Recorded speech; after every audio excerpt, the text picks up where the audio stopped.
우리가 드려야 할 성탄의 경배. 오늘 주님께서 우리를 구원해 주시기 위해서 이 땅에 인간의 모습으로 오신 귀한 날입니다. 성탄절은 하나님이 독생자 예수 그리스도를 인간의 모습으로 이 땅에 보내주신 날이에요.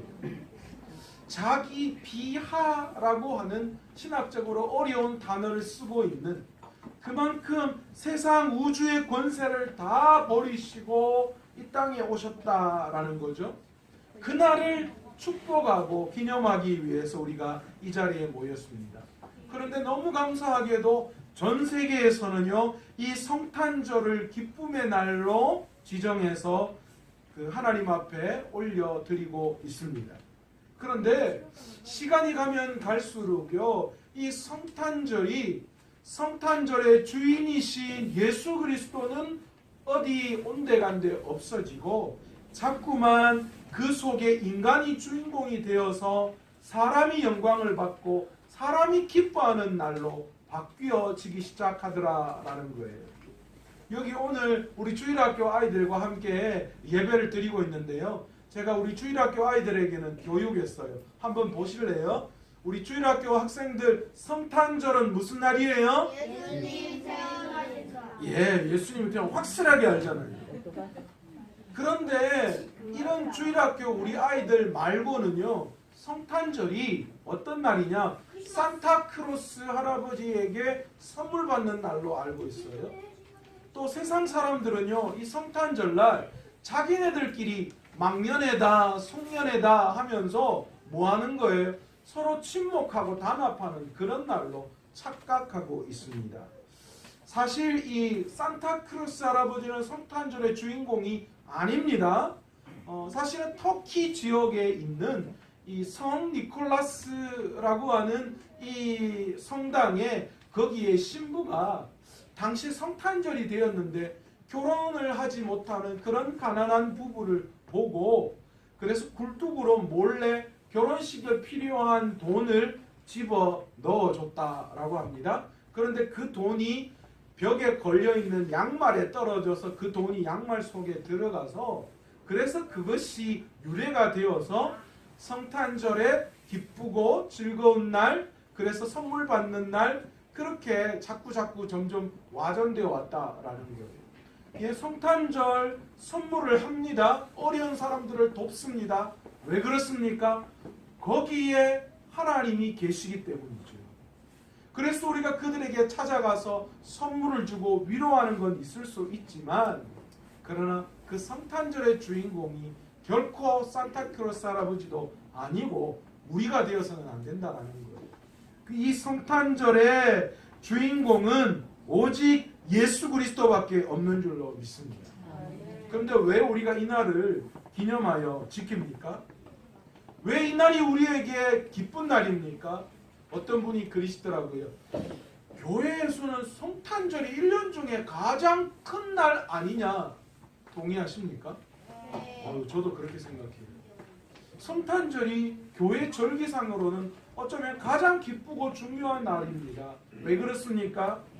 우리의 죄의 문제를 해결해 주시기 위해서 하나님께서 하늘 보좌를 버리시고 인간의 모습으로 이 땅에 오시고, 그리고 그분이 십자가의 죽으심으로 말미암아 우리의 죄의 문제가 해결되어져서 이제 우리가 구원에 이를 수 있게 되었기 때문입니다.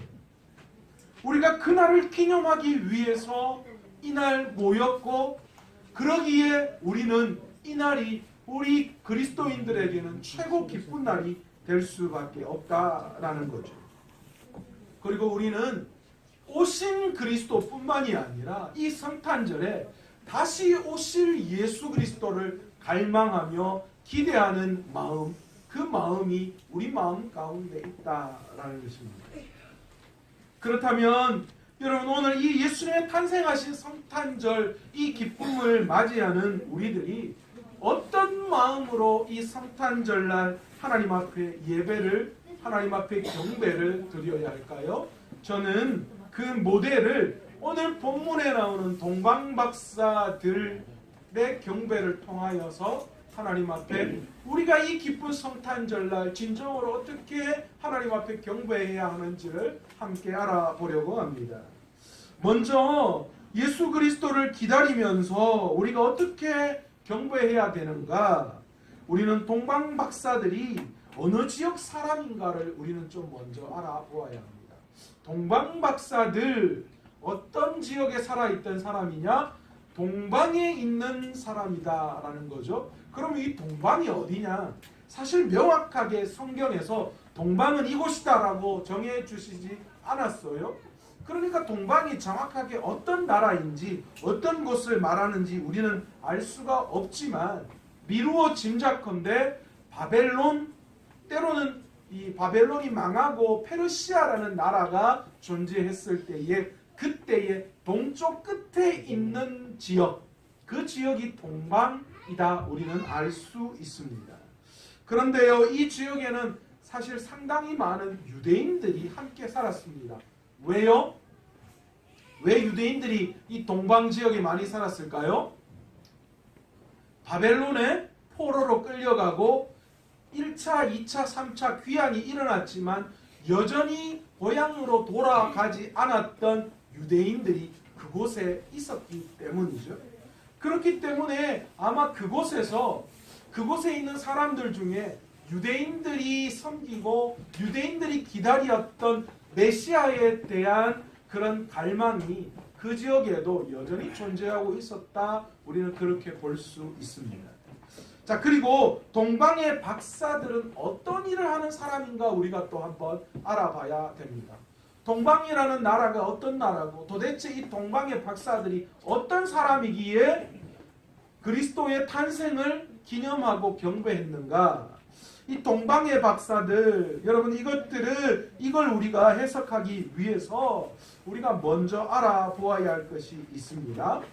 이 동방의 박사들이 주로 했던 것이 무엇인가 정확하게 알 수는 없지만 그들이 별의 모양, 별의 어떤 부분들을 연구하면서 예수님의 탄생을 알 수 있었다라는 것을 미루어 짐작컨대 이 동방에 있는 박사들이 하는 일이 무엇이었는가 하면 천문학을 연구하는 그런 학자가 아니었는가 우리는 미루어 짐작할 수 있습니다. 추측컨대 당시에는 하늘의 변화와 별을 연구하고 이것을 통해서 많은 통치나 경제적인 여러 가지 부분들에 반영했던 것이 사실입니다.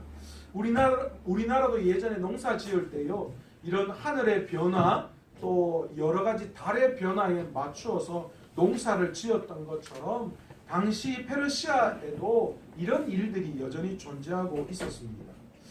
때로는 이들이 점성, 주술, 심지어는 연금술까지 연구했다라고 보는 학자들도 있습니다.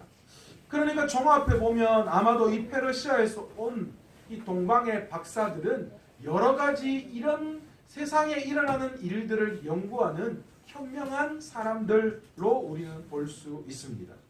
자, 그렇다면 왜 이 예수님의 탄생을 기념하기 위해서 이 동방의 박사들이 예루살렘으로 오게 되었을까요? 도대체 무엇 때문에 동방의 박사들이 예루살렘까지 왔느냐? 사실 이것에 대한 이야기가 학자들마다 너무 많아요. 그런데 저는 이 이야기 중에 다니엘서와 이 동방의 박사들을 연결하는 부분들로 저는 해석하는 것이 가장 옳지 않을까 그렇게 생각합니다. 여러분, 다니엘이 살았던 시대를 우리가 한번 떠올려 봅시다. 다니엘은 그의 친구들과 어디로 끌려갔습니까? 제일 먼저 바벨론에 의해서 포로로 끌려갔던 사람들이 바로 다니엘과 세 친구 있습니다. 이 신바벨론이 당시 세력을 끼치면서 남유다를 먹어버렸어요. 그래서 1차 포로로 끌려간 사람들이 다니엘과 세 친구입니다. 그런데 이 다니엘이 누구입니까? 이 다니엘은 당시 바벨론 시대부터 시작해서 3대 제국에 걸쳐서 영향력을 발휘했던 사람이다라고 성경은 이야기하고 있습니다. 그러니까 최소한 바벨론과 페르시아와 이후에 메데라고 하는 나라까지도 여전히 다니엘의 영향력이 미쳐졌다라는 거죠. 그런데 이 다니엘이 다니엘서를 통하여서 이 바벨론과 또 페르시아와 이 메대에 이어지기까지 그곳에서 뭐하는 사람이었을까요? 다니엘이 바벨론의 왕에게 등극되어질 때에 어떤 일이 일어났습니까? 바벨론 왕의 꿈을 해석해 주었죠. 그러니까 당시 이 다니엘과 거기에 속한 많은 사람들이 했던 역할이 뭐냐면 실질적으로 왕의 꿈을 해석하고 그리고 술객들, 그러니까 한마디로 말해 주술사들이죠. 그들을 잘 관리하고 나라의 중대한 결정을 할 때에 그 결정에 지혜를 주었던 사람. 그래서 다니엘을 하나님은 그 나라의 여러 다른 술객들보다 지혜를 몇 배로요? 10배를 더해 주셨다. 그렇게 성경은 말하고 있는 거죠. 그러니까 이 다니엘이 당시에 상당한 지혜자였고 여전히 그 모든 3대의 그 제국에 걸쳐서 다니엘의 영향력이 주어졌는데, 그러니까 오늘 이 바벨론과 이 페르시아 땅에 살았던 그 동방의 박사들, 별을 연구하는 사람들, 심지어 주술과 이 천문학과 점성까지도 통달했던 그들이 다니엘의 영향을 받았을까요? 받지 않았을까요? 저는 받았다라고 생각합니다. 물론 성경에는 그걸 기록해 있지 않아요. 그런데 오늘 마태복음에 들어와서 신약에 들어와서 느닷없이 이 당시 이 동방에 있는 이 페르시아에 있는 이 동방의 박사들이 예수의 탄생을 알고 왔다. 너무 느닷없잖아요. 그런데 여전히 다니엘 시대부터 이 당시 동방 페르시아 땅에 이 다니엘을 통하여서 메시아가 이 땅에 오실 것에 대한 이야기가 그 박사들에게 여전히 전해졌다라는 거죠. 다니엘에 의해서 동방에 큰 별 하나가 뜰 건데 그 별이 이 땅에 진정한 평화의 왕이 오심을 증거하는 증거다라는 사실을 여전히 동방의 박사들도 알고 있었어요. 그것을 기다리고 있었던 박사들이 어떤 일이 일어났어요?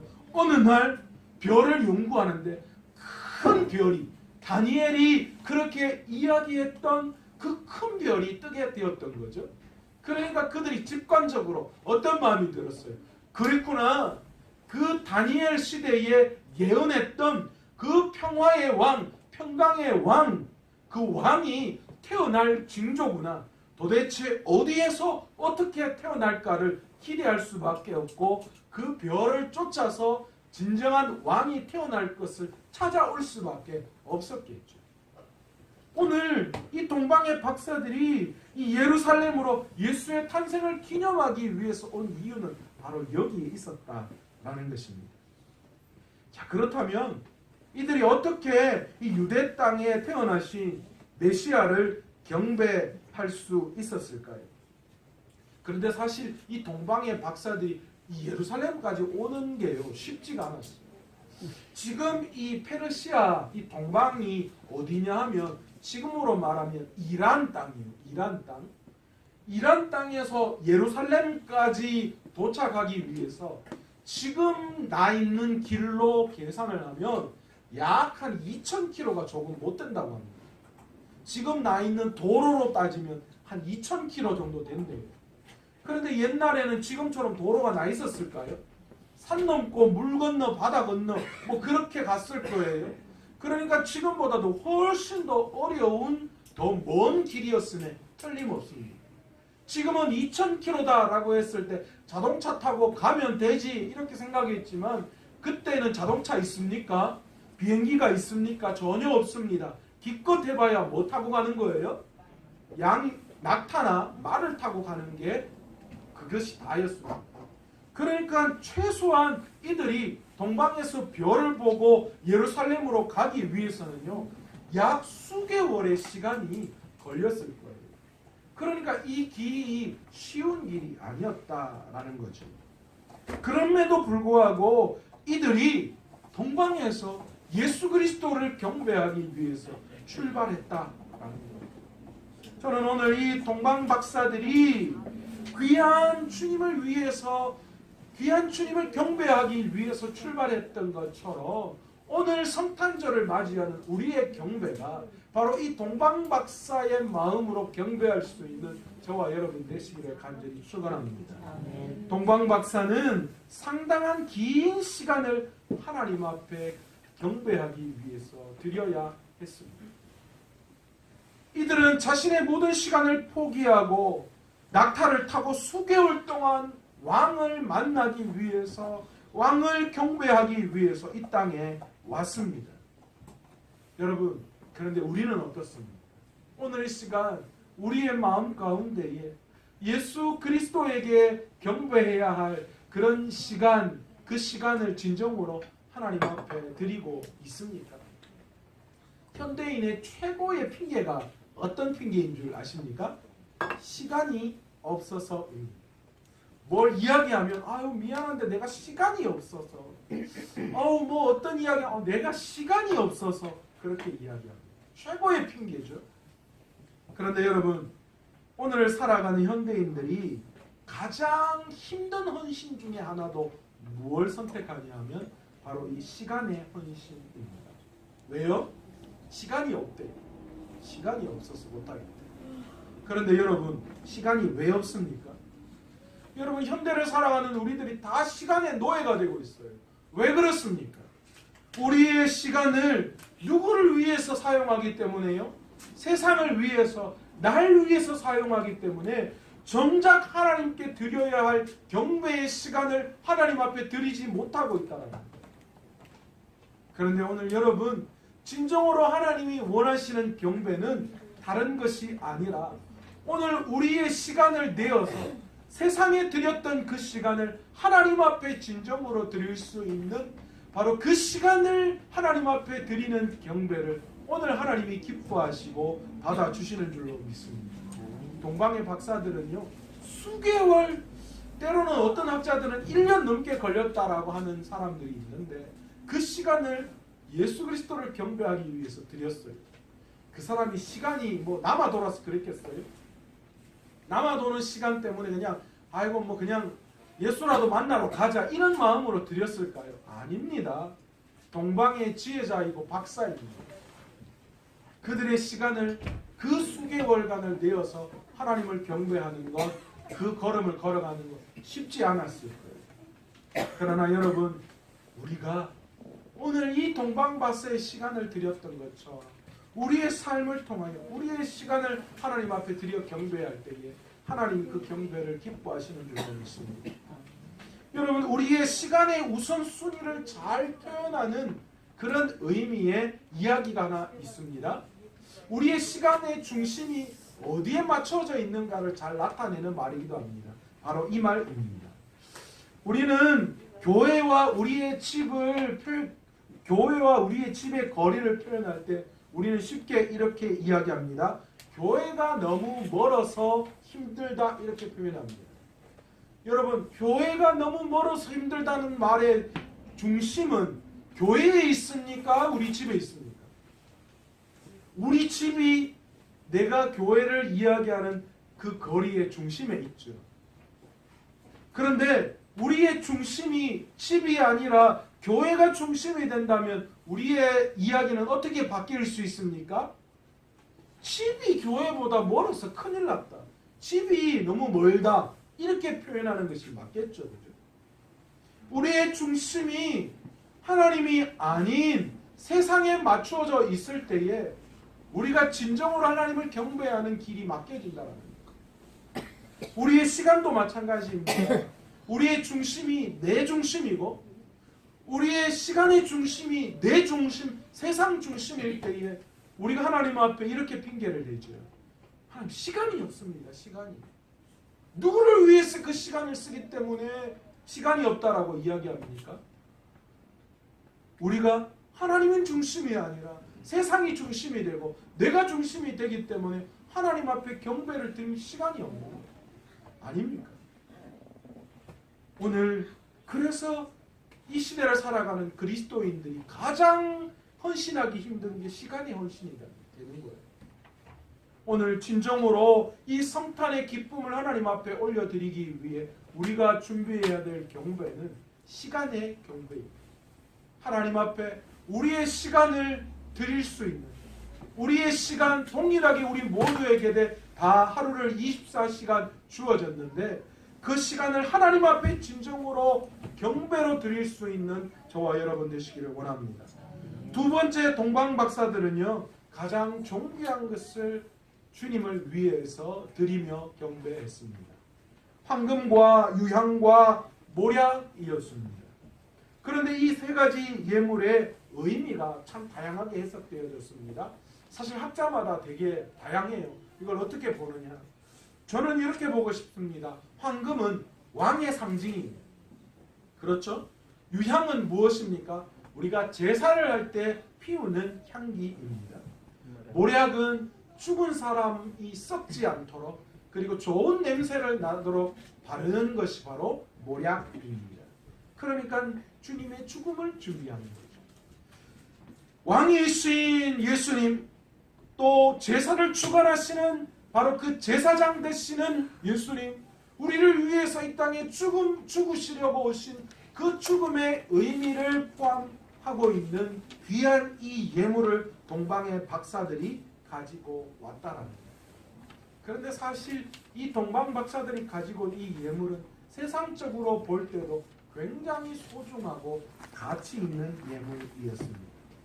그들은 아기 예수에게 경배하기 위해서 세상의 최고의 것을 가지고 와서 그 세상의 최고의 것을 드림으로 말미암아 그분이 이 땅의 진정한 왕이시며 제사장이시며 우리를 구원해 주시기 위해서 그분의 십자가의 죽음이 우리의 영광임을 나타내는 귀한 예물로 하나님 앞에 경배 드렸습니다. 그렇다면 오늘 우리는 이 성탄의 기쁨을 통하여서 우리가 주님 앞에 드리는 경배는 무엇이 되어야 할까요? 여러분, 주님이 내 인생에 가장 소중하다, 그 무엇과도 바꿀 수 없다라고 입으로는 그렇게 찬양하는데 과연 내가 진정한 경배를 하나님 앞에 올려드리기 위해서 내 소중한 것도 아끼지 않고 드릴 수 있는 그런 경배의 마음이 있는지 저와 여러분이 오늘 귀한 이 성탄을 통하여서 우리의 신앙을 한번 확인해 보아야 하는 줄로 믿습니다. 여러분, 가장 소중하다면 그 가장 소중한 것을 위해서 내가 가장 소중하게 아끼는 거 그거 내어놓을 수 있어야 되지 않겠습니까?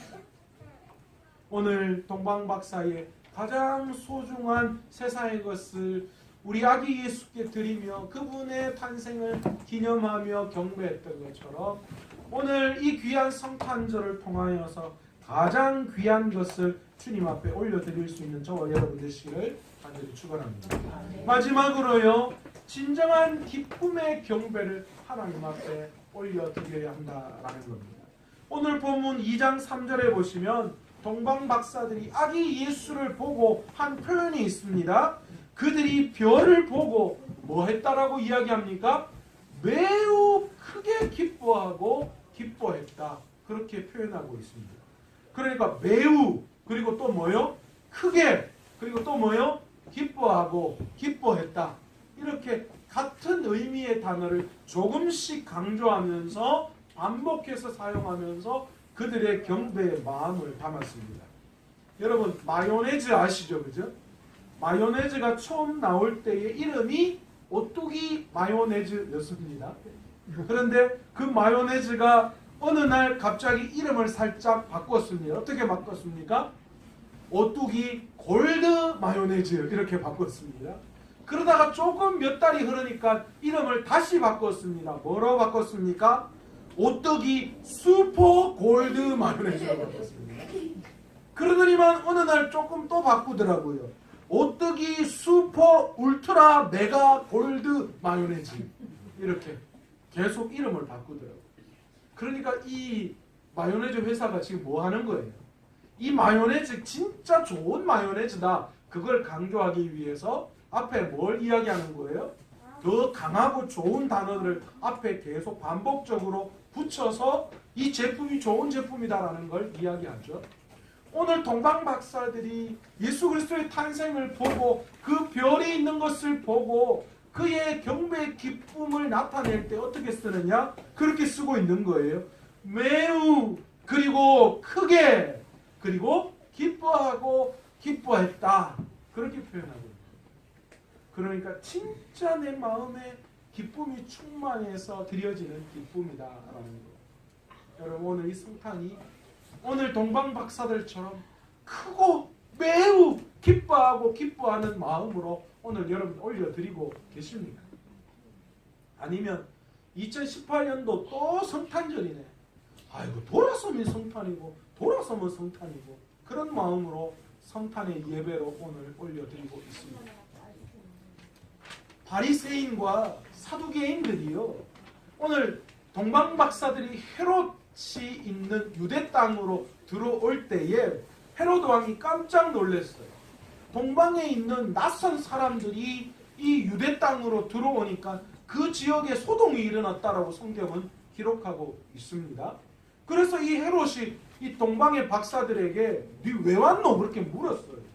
그랬더니만 이 동방의 박사들이 뭐 때문에 왔다라고 하는 거예요?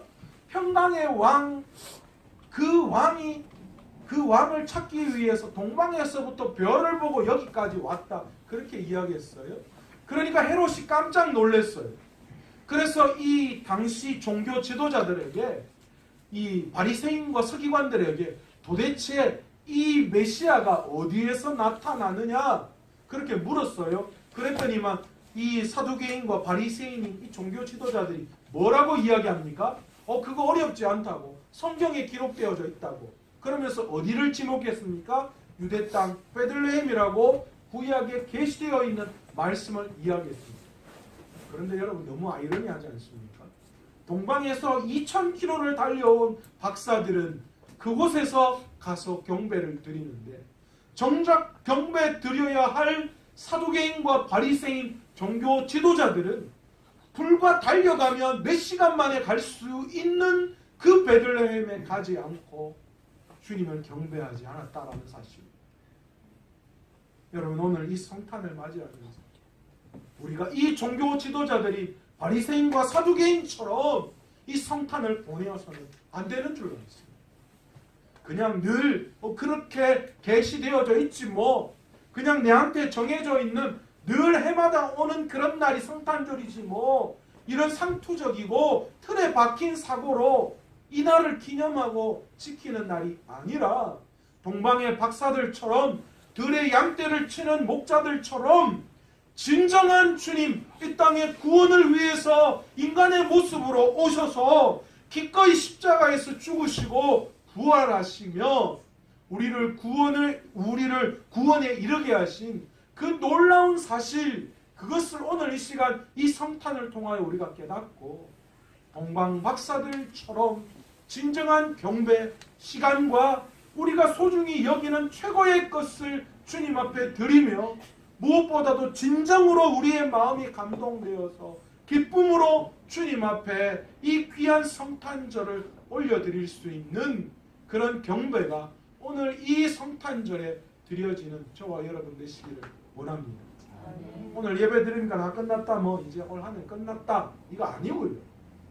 이 성탄날 우리들이 그곳의 주인공이 되어서 우리끼리 그냥 메리 크리스마스 하면서 막 서로 그냥 문자만 엄청 보내고 저도 아침에 어제부터 시작해서 문자를 엄청 받았거든요.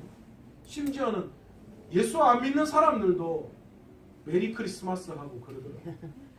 그런데 그런 상투적인 그런 형식적인 그런 인사치레의 그런 성탄이 아니라 진짜 우리의 시간과 우리의 소중한 것과 우리의 마음을 담아서 기쁨의 성탄을 주님 앞에 준비하여 올려드릴 수 있는 그런 경배가 오늘 성탄을 통하여 나타날 수 있도록 우리의 경배를 드릴 수 있는 저와 여러분 되시기를 원합니다.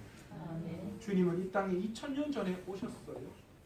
그런데 오늘 이 성탄은요 2000년 전에 오신 주님을 기념하는 것도 있겠지만 이제 앞으로 재림의 주님으로 다시 오실 그분을 우리는 기대하는 마음으로 이 성탄의 기쁨을 하나님 앞에 올려드리는 거예요. 주님이 2000년 전에 오셨지만 그걸로 끝나는 것이 아니라 이제 곧 다시 오실 예수 그리스도를 기다리며 고대하는 마음으로 이 성탄의 기쁨을 올려드릴 수 있는 저와 여러분 되시기를 간절히 축원합니다. 오늘 이 시간 말씀을 생각하시면서 찬양